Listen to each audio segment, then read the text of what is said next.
Superamos a escuridão aprendendo a dominar o fogo. Dominamos a escrita aprendendo a desvendá-la. Mas como que ainda, após de tantas superações e esses avanços que a gente teve até hoje, como e por que ainda há racismo?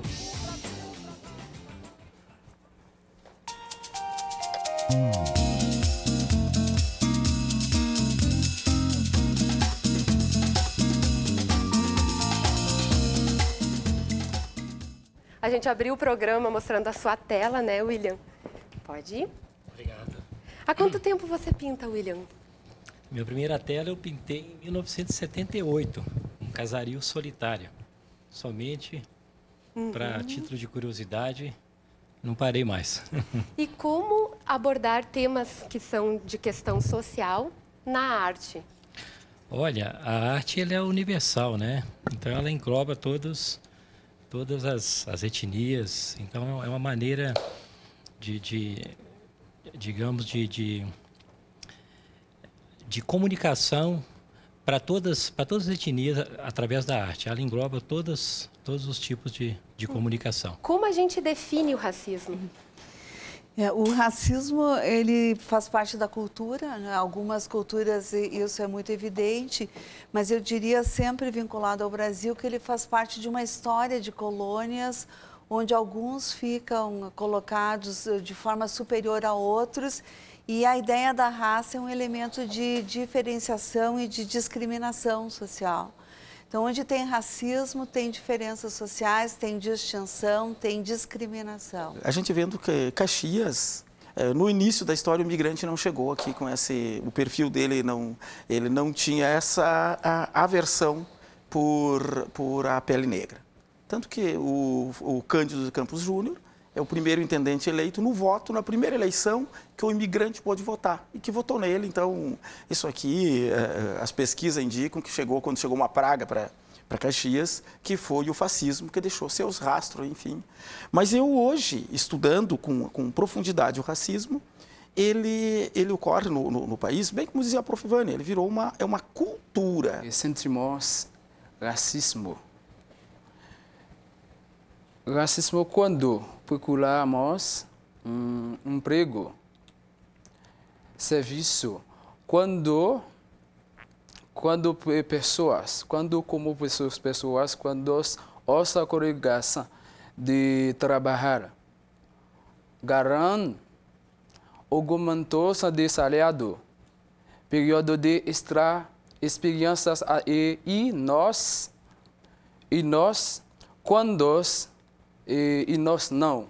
Eu posso falar que racismo tem em todo lugar, né? Mas também que quando a gente sente pior que tu não tá no teu lugar, entendeu? De ficar no outro lugar do mundo, entende? Então, às vezes a gente sente, só dá uma vontade de pegar a tua coisa e volta à tua terra, entendeu? Como que às vezes a gente encontrei pessoa que ajuda até tu sente na tua casa, né, entendeu? Então, para nós vai ser pior, porque quando uma e dois encontramos racista na rua, alguma coisa assim, todo mundo nosso vai começar a ficar com medo, entendeu? De dar uma vontade de pegar, daqui a um pouco pode acontecer outra coisa. Eu quero convidar vocês e você que está em casa para acompanhar o material, porque a nossa equipe de reportagem foi às ruas de Caxias do Sul e escutar o que as pessoas pensam sobre os preconceitos. Confere aí.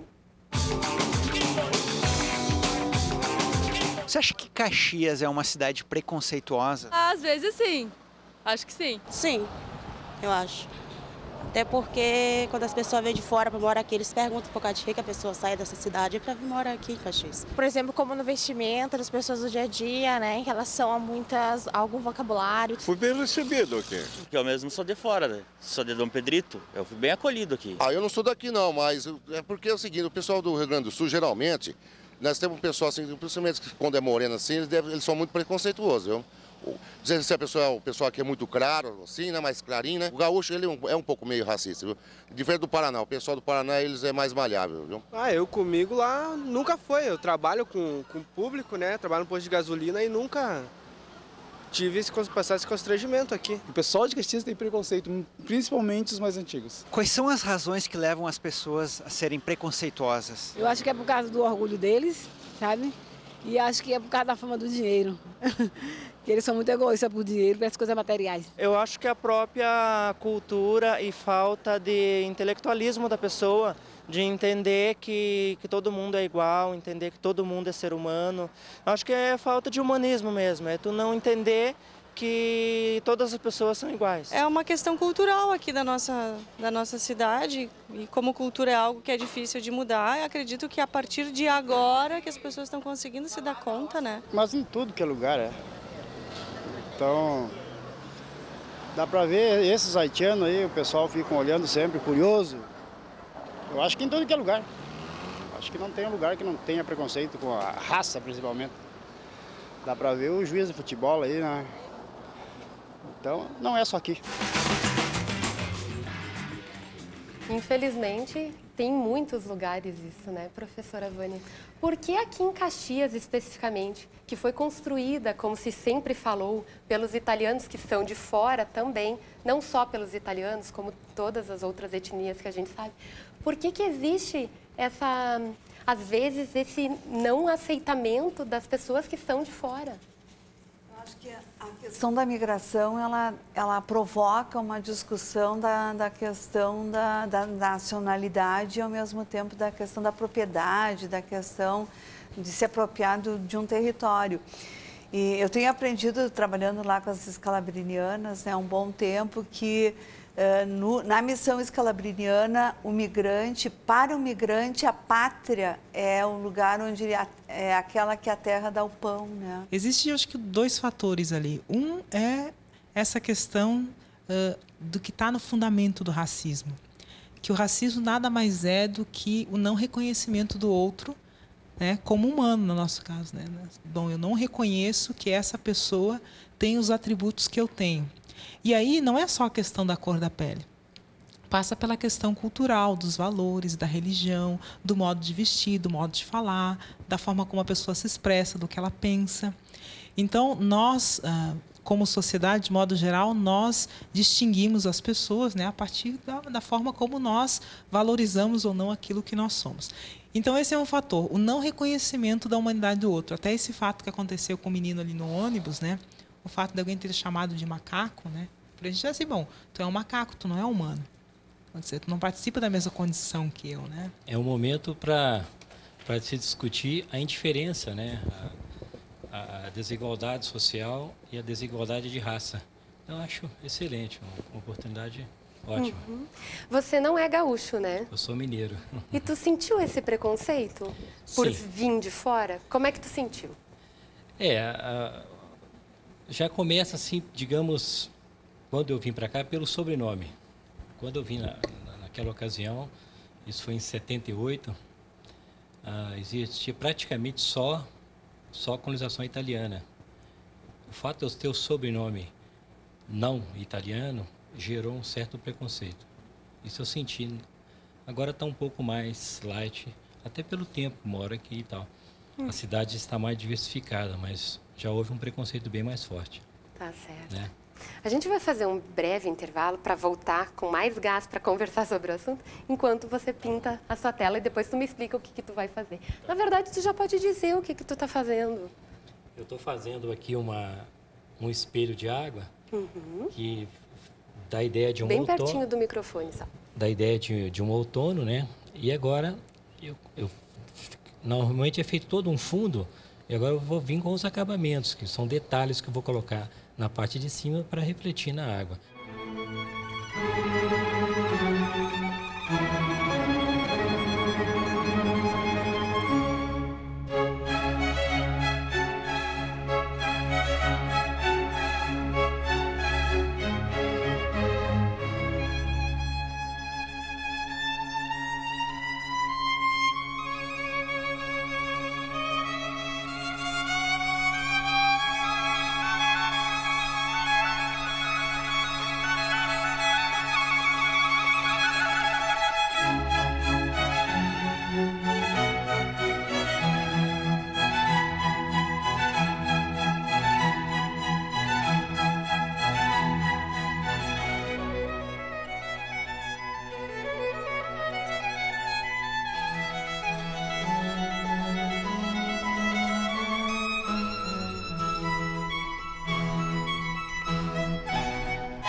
É como se a gente tivesse que estar sempre se autoafirmando.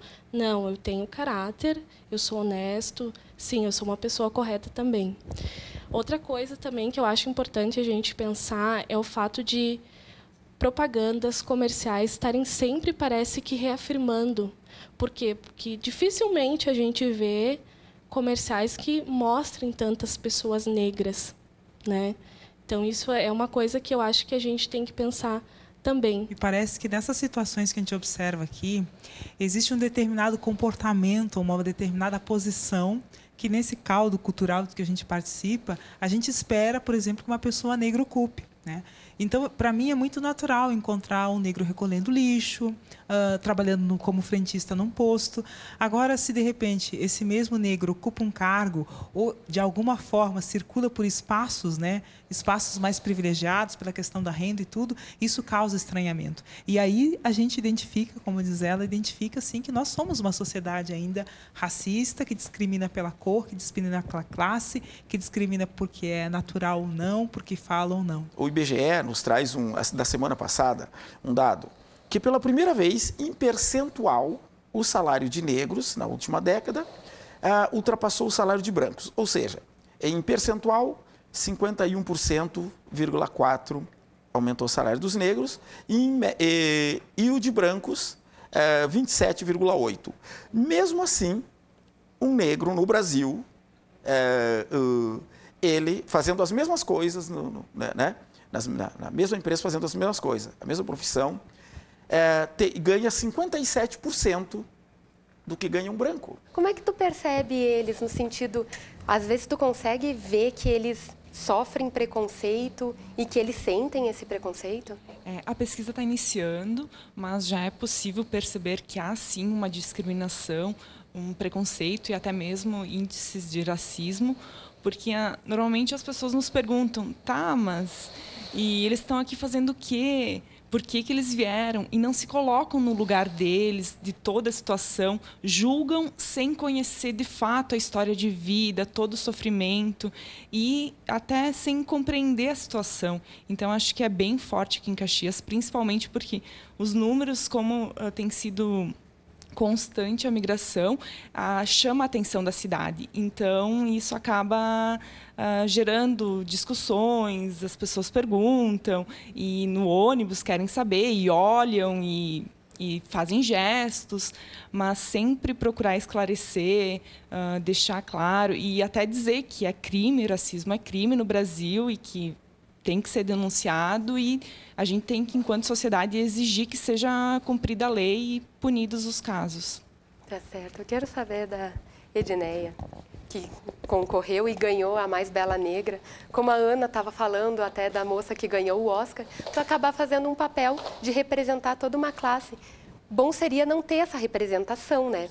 Mas a gente percebe que a Mais Bela Negra sempre tem a representação, quem sabe justamente ficar o tempo inteiro reforçando o que vocês são, né? Como é que tu percebe isso? Assim, às vezes tu diz, eu ganhei o concurso Mais Bela Negra. O que é isso? As pessoas não sabem. Eu mesma, eu fiquei sabendo porque o Mestre Brasil, ele trabalha juntamente com a minha tia e acabou me conhecendo e fazendo esse convite. Tu tem desistência muitas vezes, porque durante o concurso é negro, e eu tive períodos de querer desistir. Por quê? O Jornal Pioneiro, ele deixou a nossa foto de candidatas exposta no Facebook, e isso gerou uma polêmica enorme, assim, e um dia antes do nosso concurso. Isso foi bem cruel, assim, tinha críticas bem duras, assim, difíceis de digerir aquilo. E eu trabalho no comércio, aquelas pessoas, elas olham, elas se intimidam às vezes, e eu acho que é falta de cultura, é falta de conhecimento, às vezes a pessoa está desprovida de algum conhecimento daquilo. Como dizem, os mais velhos aqui em Caxias são, sim, preconceituosos, a maioria. Mas eles foram criados assim, eles foram ensinados assim. Então, às vezes, a gente não pode julgar também pelos que eles estão agindo com a gente. Mas quem é criança Dá para se educar diferente, dá para se agir diferente. E a gente sabe que nos contos de fadas não tem princesas, rainhas negras. A gente sabe da Cinderela, a gente sabe da Branca de Neve, são princesas brancas, rainhas brancas. E a gente quer passar isso para as escolas, quer ensinar que a gente também pode ser um ponto de cultura para elas, pode ser um exemplo para elas. E é muito bom estar fazendo parte disso, poder reforçar isso, mostrar para as pessoas que não existe, que eu sou igual a vocês. Até no dia que eu ganhei, teve uma senhora que disse: eu posso te encostar? Olha só. É uma coisa assim que tu não espera ouvir. Deu, claro, peguei na mão dela, abracei, beijei. E tu não espera a reação das pessoas, né? Depois do concurso foi diferente, assim. Eu aprendi muita coisa, foi bem bacana para mim. Quanto ao racismo, sempre vai existir, né? A gente pensa que sempre vai existir. Que bom se não existisse. Muito obrigada, parabéns pelo concurso também. Irmã Maria, contigo primeiro. Como é que a gente faz com que essa fala da Edneia não seja uma utopia que sempre vai existir? A gente quer que um dia não exista mais. Como é que a gente faz para chegar até lá?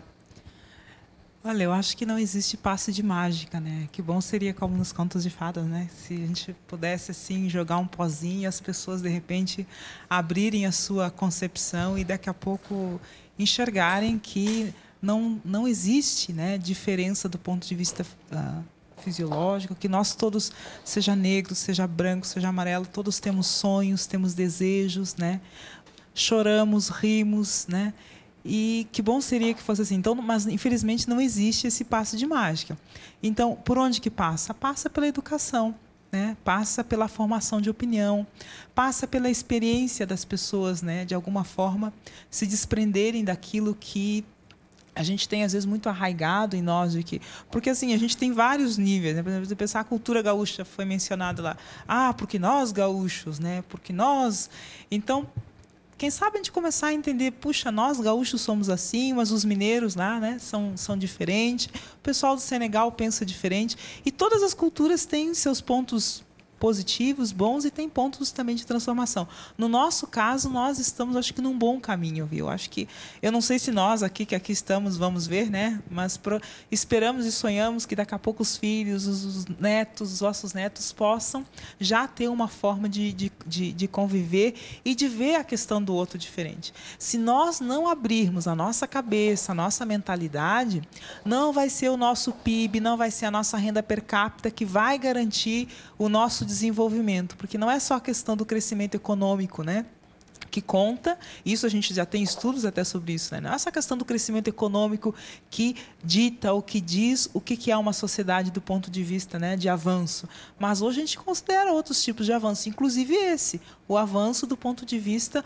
humano, de reconhecimento do outro, de reconhecimento da dignidade do outro ser humano. Cada vez que uma pessoa é discriminada, perdemos todos. Não existe isenção nesse sentido, porque todos fazemos parte dessa sociedade. Então, Okay. acho que temos que trabalhar duro aí na questão da educação. Ok. Billy, uma fala final tua. Como a gente combate esse preconceito? Pode ser, como que ela falou, né, sobre educação, eu acho que a melhor parte que a gente tem que trabalhar, porque eu tá me lembrando um dia que nós sempre estamos em um lugar e tem uma pessoa mais velha que nós, parece que eu acho que um neto, né, de elas. Ela tá chegando onde nós fala, ele está aí, viu? Ele no lugar dele está muito quente, por isso que tem esses cor. E foi embora, nem quero saber. Então, se aquela criança só vai botar isso na cabeça, até de repente ele vai sair correndo de nós. E um dia também acontece, como eu falo, né? Sempre tem pessoa boa, explicaram, sabe? Tem uma pessoa e criança vê e sai correndo, ela pega de novo, faz uma volta, explicaram, não, ela de outro lugar, ela disso, ele disso.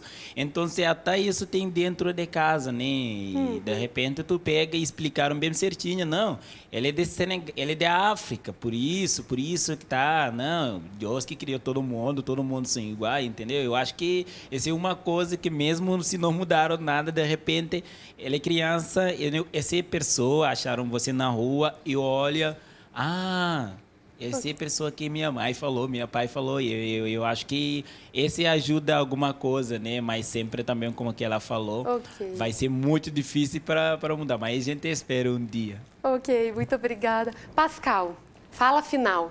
Como a gente muda essa realidade do preconceito? Bom, só nós povo, todos os povos, tem educação, primeira coisa.